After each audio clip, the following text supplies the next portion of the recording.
Hello, beautiful people. Welcome back to Midnight Mindscapes, where I share my wildest and weirdest dreams.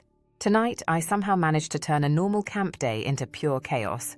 From failed attempts at hockey glory to unexpected train rides, this camp adventure is anything but ordinary.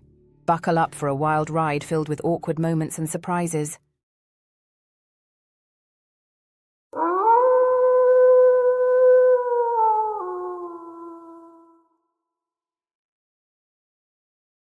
So we're at camp, and we're split into groups.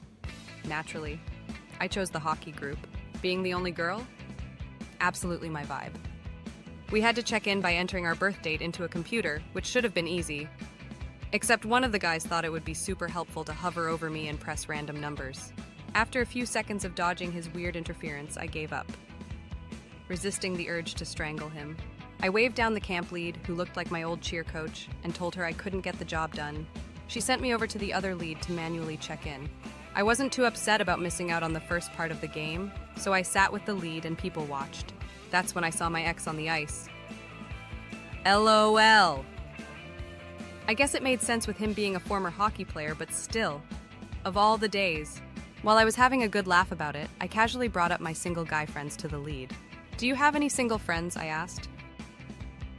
She pointed to a blonde in a faded red sweater, but when I tried to play matchmaker, she wasn't interested. Lame. Still determined to play, I headed to the locker room to grab some skates. Turns out, they only had enough skates for the people already on the ice, so I had to wait for someone to come off. Meanwhile, I realized my hair was way too long for hockey. Obviously, the solution was to rip it with my fingers to shorten it. Midway through my very professional haircut, someone announced the game was over.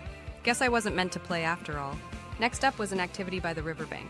As we awaited instructions, I continued my amateur haircutting session, now fully committed to my impromptu trim.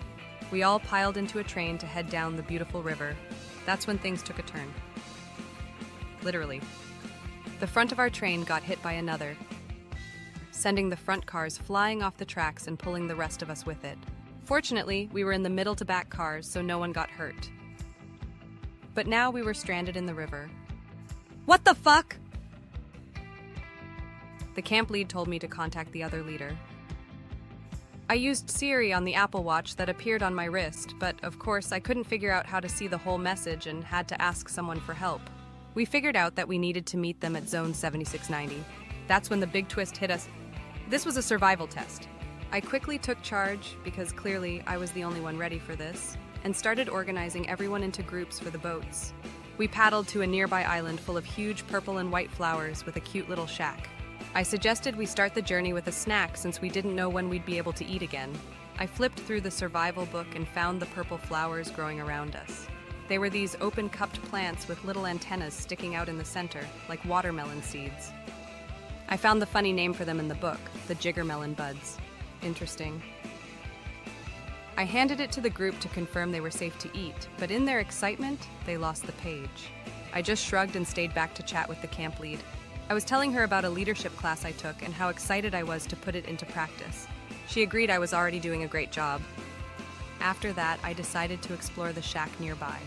Jackpot! I found a pizza, breadsticks, and a dessert treat covered in icing. While I was enjoying my victory snack, I noticed my boat crew had paddled off without me. Lovely. So, with a few other stranded folks, I had to jump off the island and walk to a nearby town. As we walked through the abandoned streets, it clicked. We were supposed to be separated all along. It was all part of the test. What an adventure. Thank you for joining my Midnight Mindscapes. Till we dream again.